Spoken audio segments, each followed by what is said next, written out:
The number one thing we can do to reduce the burden of the cost of healthcare on society is to get more people GLPs. I used to do a lot with addiction medicine. Things that I found, you probably heard about this too, is that it can help a lot of people with eating cleaner, but with addiction issues too. Causes muscle wasting, thyroid damage, metabolic derangement, all these horrible supported or purported side effects. I don't think anyone was talking about this.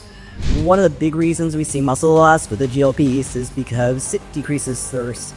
And when you look, people drink 50% less water when they are taking a GLP-1 agonist. We gotta get over to the stigma that by taking GLP, if you don't feel like crap and you're throwing up, that you're not taking enough. People are not getting enough carbohydrates in the diet to make the GLPs effective.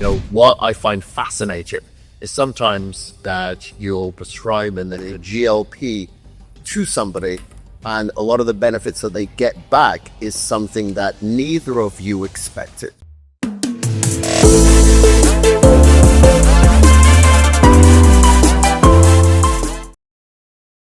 Today, this is a 2-hour panel, and I really want to make it as proactive and as interactive as possible.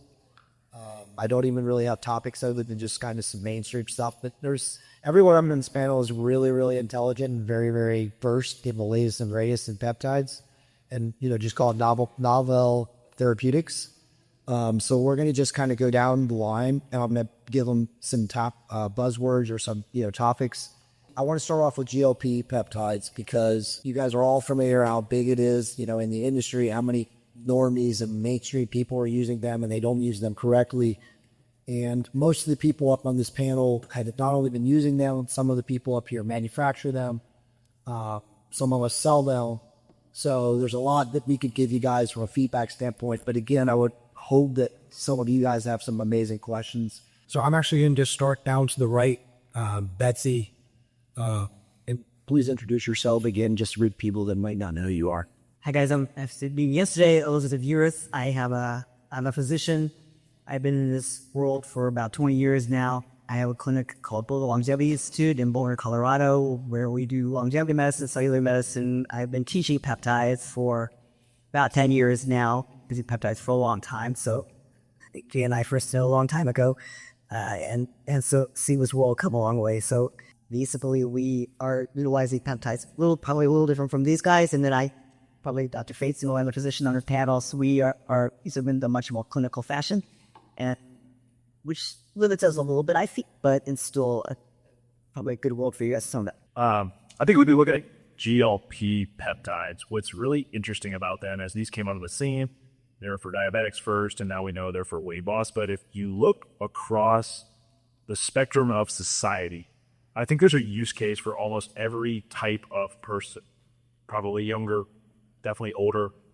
And we look at metabolic health. We talked on my anti-aging panel yesterday about metabolic health being one of the main drivers for longevity, and obviously optimize your health for longevity through metabolic health. And so when you look at GLP-1s, a lot of the information out there, either there's some people that support them, there's other people that will poo-poo them, and say like they're not good. Just to give you an example of how powerful they are, at Jason Arpa this year, I talked to a guy that I think was like head of Medicaid for the state of Georgia. And he said the number one thing we can do to reduce the burden of the cost of healthcare on society is to get more people GLPs, because the reduction in the amount of Medicaid payouts that we pay for heart attack patients and all these things that cost so much in society is being dramatically reduced by people that are on GLPs.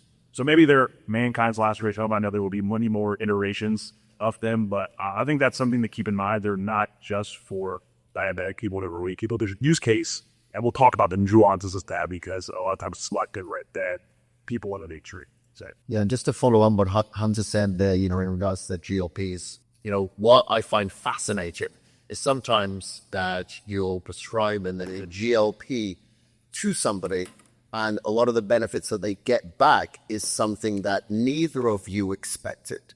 Of course, a lot of the time they're doing it for aesthetic purposes. But then, after like a couple of months, their skin is completely cleared up. Or there's somebody that I work with who is like a rock singer. He's in his early 60s now. He was obviously losing his vocal cords. His vocal cords had come back out. Yeah, it's like so many unexpected benefits that come from these things that I don't think a lot of us know yet. And obviously, there's a lot more to be done. But, of course, these amino acids all have a place. And I think the more that we will understand and witness all these benefits that come back from this, there's the benefits that are going to be limitless. And this is exactly what I feel that these are, because, Jay knows that, I've been able to avoid surgery. I have a big chunk of cartilage knocked out of my shoulder last year. And when the medical system told me there's nothing that you can do, because I was like, oh, great, I'm not cartilage yet, but I got a tore me anchor that I had in there. They said, no, there's nothing we could do. I even spoke to a surgeon that does 3D printing of cartilage in New York. I wasn't a candidate for that. So I thought, okay, last resort to issue would be my first. Let me do the peptides. After 5 weeks, my cartilage is fine. So not only am I witnessing it, we are witnessing it from an observational stat point. Even though these peptides have been around for a long, long time, I feel that we're just scratching the surface for what these things could do. Good morning, everybody. Trevor Career. And those that don't know me, we run a low gut Alpha Biomed Labs and about 40 other manufacturing companies in the United States. So it's one of the first guys developing peptides 11 years ago here in the States. So we do everything from full drug manufacture, the aseptic filling, to tablets, all DEA, FDA licenses. I have 3 503Bs. I have multiple 503As. I basically make anything. So from ectrocyte 1 or 2, fenmethanol to like a GLP. So, but yeah, we're talking about the GLPs. I think a lot of people also get stuck in the rut that they know Sema, Tirzepatide, and now retatrutide. But there's a lot of others that are on the market, like Semaglutide, Aztutide. And then we have a lot of the amylin-based products that are coming out now. And yeah, Rilitide. I can't say it, or Ron, whatever that one is. But big drug companies have auto-titrated everybody up on these products, and they're starting to run into, they don't work anymore. You burn out your receptors. Start high. They go really high for no reason.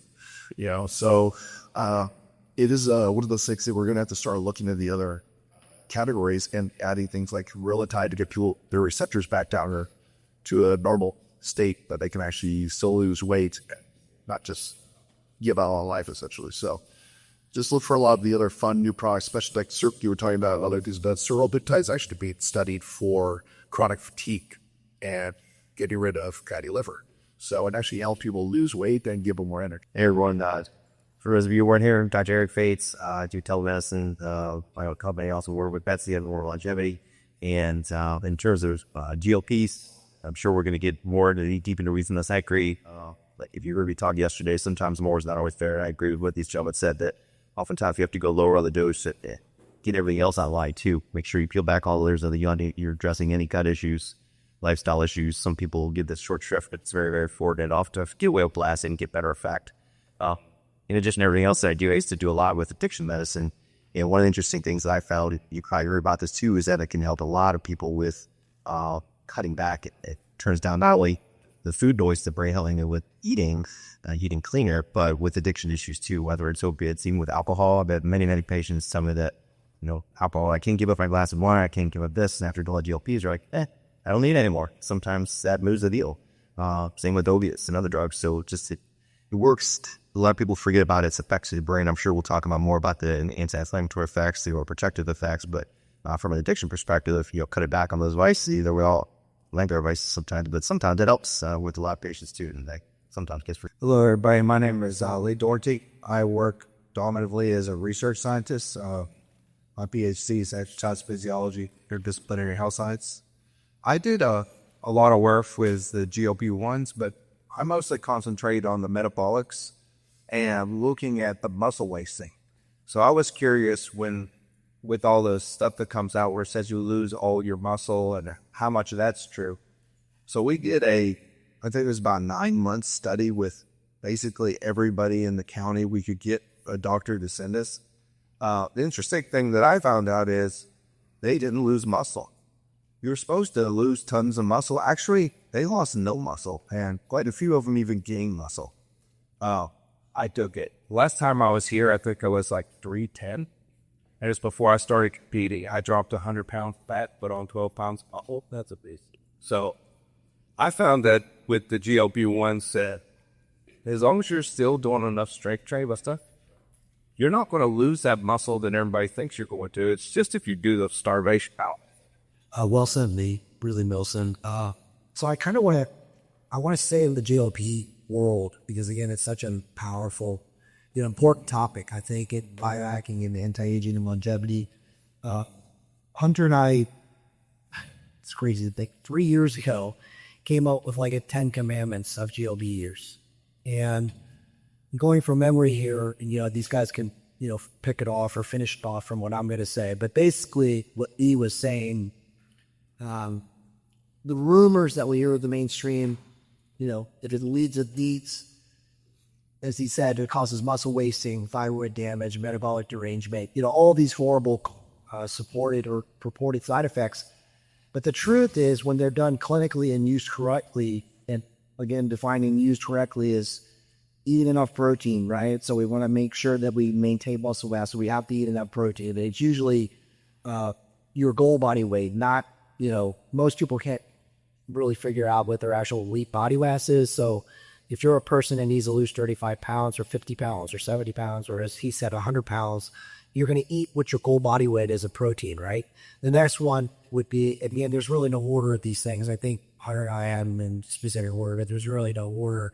Are you hormonally optimized? Are you in your 40s, 50s, and 60s starting these therapeutics and not hormonally optimized? I mean, again, as Lee said, and everyone on the panel will agree, these are highly effective, peptides, and they are metabolically active. They are suppressing appetite. They are doing all the things that they do, improving gastric motility, etc. So if you're not hormonally optimized, you're not eating enough protein, you are going to lose muscle. And that's what's happening in the 85% of people in the general public who, report Wegovy neck or Wegovy butt or Wegovy chin or all these things that you guys hear about, which are the mainstream that plumbs onto and, tells everybody that these GLPs are horrible. And none of it is true if you really interpret the data and the clinical research, because the clinical research shows that, as he said, that there really isn't much muscle wasting or muscle loss when this is type corrected. Now, again, we have to remember that the majority of clinical research is in comorbid patient population groups, right? So type 2 diabetics, obese people, again, insulin deranged or insulin sensitive people. So you got to kind of question that, or, understand that the studies, a lot of these people are people that are compromised and sick. And then I would also say that, Hunter and I talk about this a lot, is that many people who are attempting to lose weight in the United States are eating low-carb diets, right? They're carnivore, keto, they're, Atkins, if it fits your macros, et cetera, et cetera. And what Hunter and I came to find out literally probably 18 months ago, and I don't think anyone was talking about this, was that carnivore and keto people are not getting enough carbohydrates in the diet to make the GLPs effective. And so all those people eating all this meat and all this fat and all this animal protein are literally not be able to push through and have effective bowel movements and, just cleanse themselves. And so you're getting the gallbladder issues, you're getting the digestive issues, the liver issues, all these things we see in the mainstream, because a lot of these people are carb phobic, right? I'm doing keto, I'm doing carnivore, it works for me, I lose water weight, et cetera, et cetera. But because some of these type 2 GLPs, again, like Tirzepatide, you guys know is Mounjaro or Zepbound, Retatrutide, which is obviously the research stage 3 Lilly product. It's coming and will be approved at some point early next year. These things turn on insulin signaling, nutrient partitioning, they massively upregulate metabolism, resting thermogenesis. I mean, these are very powerful products. And so when they're done correctly, and again, if I go back and I just say enough protein, lift weights, become hormonally optimized, right? If you do that in the context of everything else, these products are literally life-changing. They're transformative. And I'm not even mentioning what Kris was talking about, the indirect things, right? Like the elimination of food noise. the curing of addictive personality disorders, right? Gambling, porn addiction, all these things that people are using these for, that they show, direct benefit in the studies. So it's pretty amazing what these tools are capable of doing. But again, it's very important for each of you, and again, we're going to get to you guys questions about them shortly, but it's very important that you're getting your information about these tools from the right people. And you're not listening to the stuff that you see in the mainstream news, because if you listen to the mainstream about Wegovy or Semaglutide or Zepbound or any of these things, you'll think that they're god-awful and that they're causing all these problems. And, I'm sure all of you out there have heard about multiple class action lawsuits that are ongoing right now. Majority of those are actually going to be thrown out at the federal level because it's a use case issue, right? Like it's all on the warning labels for the drugs. I mean, the manufacturers are not trying to hide that. But again, people are just not getting good information when they actually go down this path. And as Betsy and, of course, Eric know, there's tons of physicians who are not actually probably qualified to be prescribed these things or go to weekend seminars and stuff like that, and they don't actually get their patients the correct instructions on how to use these. So there's really fault and I think blame, all across the spectrum. But the reality of these things are amazing, absolutely amazing tools, and they just have to be used within the context of what I call health and longevity. And I would just say, set Betsy up with this. Microdosing appears to be the way. And again, depending on which one you're using, depending on the person, the actual patient / the end user, some people obviously, depending on how metabolic range they are going to obviously require a little bit of a higher dose to start. But microdosing seems to be the way. I want to comment about one more thing about muscle loss, because it actually isn't just protein intake. We do some research. One of the big reasons we see muscle loss with the GLPs is because it decreases thirst. And when you look, people drink 50% less water when they are taking a GLP-1 agonist. Muscle actually is very dependent on hydration. So that is actually why, even if you looked at protein intake being good, people would lose muscle mass if they weren't hydrated. We actually encourage, we use a product called iCell water. It actually gives it osmotic load. You add a little bit to your water, it gives it osmotic load. It pushes the water into the cell so you can increase intracellular volume.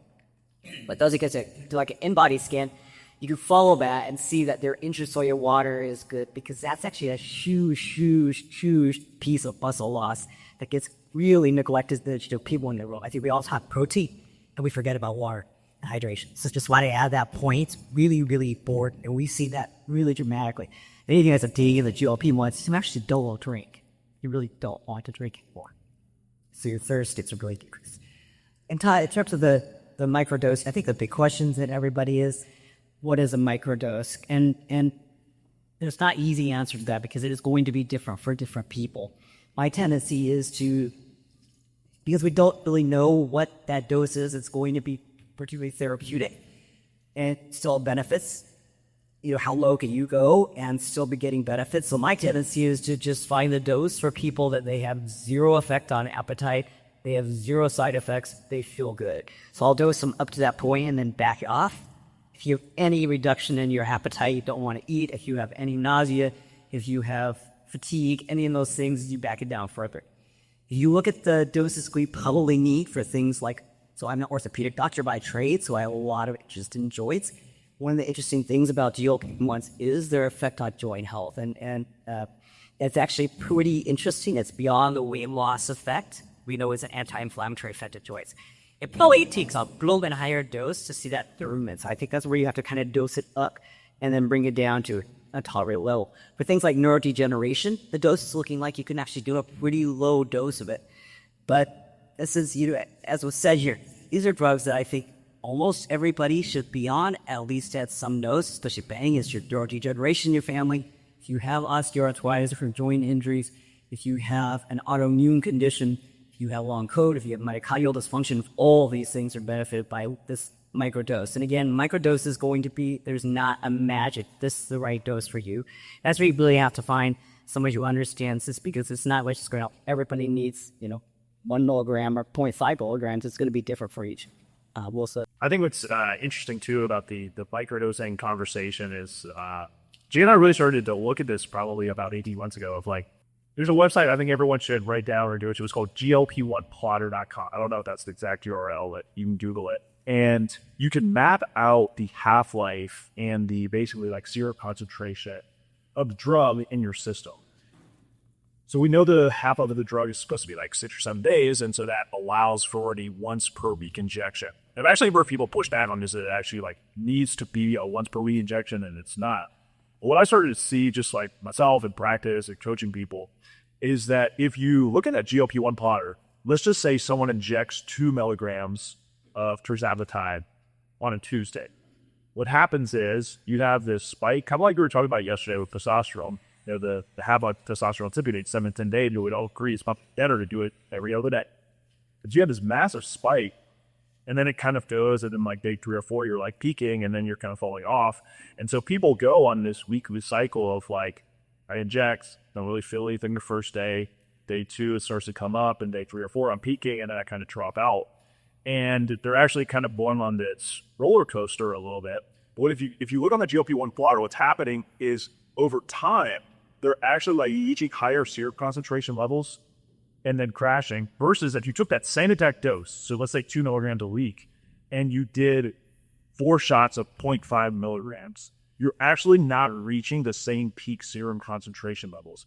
And you move in this narrow frequency band to where you're actually not reaching the same concentration on a lower dose, or on the same dose, but you're staying within a lower defined range. And what I think is interesting about that is if we look at like compliance and the ride, right? Like what kind of roller coaster is this drug going to put me on?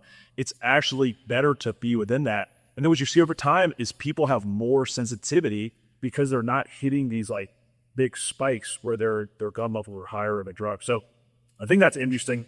I've heard people push back on that, but in practice, even though the half-life of the drug is 6 to 7 days, I see it better administered every other day, or even in some cases every day, because it makes the ride a lot more enjoyable. Who wants to go in a car that's on, you hit 10 speed bumps along the way you're going versus like a nice smooth ride? So I think that's interesting. Like people will claim the other way that it's better to do once a week. But I think when we look at like staying on the lowest dose and getting like the most bang for a buck on the lowest dose, is a lot better to do that. And I'm sure like in the coming years, like we'll find out what the optimal way is. But in practice, that's what it looks like is the best to be now. Yeah, so staying on the GLPs, I guess it will be here for a little while. Based on what you said as well with microdosing over the once a week, I think it's per person as well. Of course, I think everybody should microdose, but I noticed, and I don't know if you guys have noticed this, some people seem to metabolize that GLP or whatever so much quicker than others, where they feel the effects, of course, but then within a couple of days, even if they've done a higher dose, they had that need for food again. And I think much like, you have some people that are fast caffeine metabolizers, I think to a certain extent, maybe you are getting people that are metabolizing the GLP a little bit quicker than others. I certainly do. And what I've noticed that there seems to be like 2 spectrums as well. We talk about making sure that they're getting the hydration, getting the protein in, is that some people are low on energy when they do the GLP. Maybe they aren't getting the nutrients in as they should be, of course. They're not hydrating. If I'm working with an athlete and their performance is down, chances are it's because they're not hydrated. So work on get electrolytes into that individual and ensuring that they're getting plenty of fluid. But then you add the other spectrum who have like plenty of energy now, because now you've shut off the food noise, and a lot of the energy that the brain utilizes is decision making, and they've got this decision making fatigue because they're looking at food and they don't want the food, but they're fighting to not pick up that stuff for the cat be sore. So they got like huge amount of energy, which is absolutely phenomenal. So I think, we really do need to really focus on the people that aren't getting those nutrients in, getting the hydration in, because they do not have the enthusiasm to go work out, to go get their cardio done, etc. They just don't want to work out because they're absolutely exhausted. So, what I do with a lot of my clients, make sure that they get their electrolytes in, having their essential amino acids because they just can't get the food in. Maybe they're going to have more liquid meals like meal replacements, protein powders, until we're able to facilitate more food into that that individual are working on their micronutrients as well, because chances start with slowing down the gastric emptying, or they're not eating with as much macros. They're definitely not getting the micros. Let's face it, a lot of the population, especially here in America as well, is down magnesium, our vital micronutrients, our fiber, etc. So I will always look on supplementation as well, maybe immunoglobulins, they get from colostrum, maybe glutamine as well to help with their gut integrity, because if we're slowing the gastric emptying, that food, especially protein, can fester and cause issues in the gut. So we want to ensure that we're cleansing, feeding good bacteria at the same time. And obviously we're here at a bodybuilding events. I see it absolutely changing the game when it comes to bodybuilding, because not only getting ready for a show that you're dealing with the food noise, a lot of athletes that I work with, they're just focused, they're on. But they have a schedule, they have a purpose, they have the numbers, they have the macros, they wake up at a certain time, go to bed. But as soon as that show is over with, now they go haywire because they don't have that purpose. Maybe they didn't have the place that they wanted, and they just go off the rails now. And they look in the mirror the next day, they're a bit worn, they're washed out, they have shade. So what do to comfort themselves? They eat more, and they cannot shut off that food noise now.